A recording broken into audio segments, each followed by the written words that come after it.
এর মাধ্যমে এটা ডেভেলপ করা হচ্ছে, এটাও শাসনামলে এই ভবনটির প্রস্তাবনা।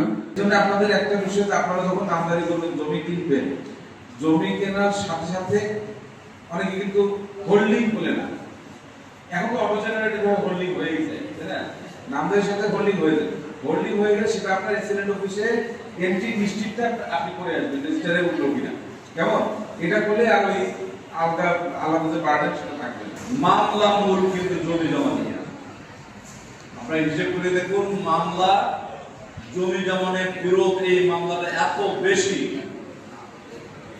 সালিশ দরবারে যান, কোর্টে যান, থানায় যান, ইউনিয়ন পরিষদ যেখানে যান, জমি বিরোধ নিয়েই মামলা। এজন্য আজকে আমাদের দেশের মাননীয় প্রধানমন্ত্রী যে ভূমিকা নিয়েছেন, যেভাবে মেলার মাধ্যমে জনগণকে বুঝাতে চাচ্ছেন, আমরা যদি এই পুঁজিকা কাজে লাগাতে পারি, তাহলে আমার বিশ্বাস অনেক অংশে মানুষ হয়রানির থেকে রক্ষা পাবে।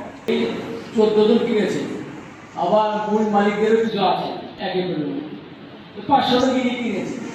তিনি মিউটেশনে যখন গিয়েছে, বলতেছে যে আপনি খাজনা লাগিয়ে দেন। তো খাজনা ডাকিয়ে যখন আনতে গেল, তখন তাকে বলা হচ্ছে যে আপনি একে করে খাজনা কেন? এই ব্যবস্থাকে আধুনিক ও ডিজিটাইজ করার লক্ষ্যে আন্তর্জাতিকভাবে ঘোষিত ডাউনলোড করে নিতে চান সেটাও ব্যবস্থা আছে। আর যদি আপনি কোরিয়ারের মাধ্যমে চান, তার জন্য আরো 50 টাকা ওখানে দিতে হবে। ম্যাপ সব আপলোড হয় নাই, চলমান আছে স্যার, চলমান আছে। এর পরবর্তীতে আমাদের এখানে যে ভূমি সংক্রান্ত যে মামলাগুলো, সেগুলো অনলাইন হয়ে যাবে। আপনার 5 ভাইয়ের 5টা ক্ষতি হলো, কিন্তু যখন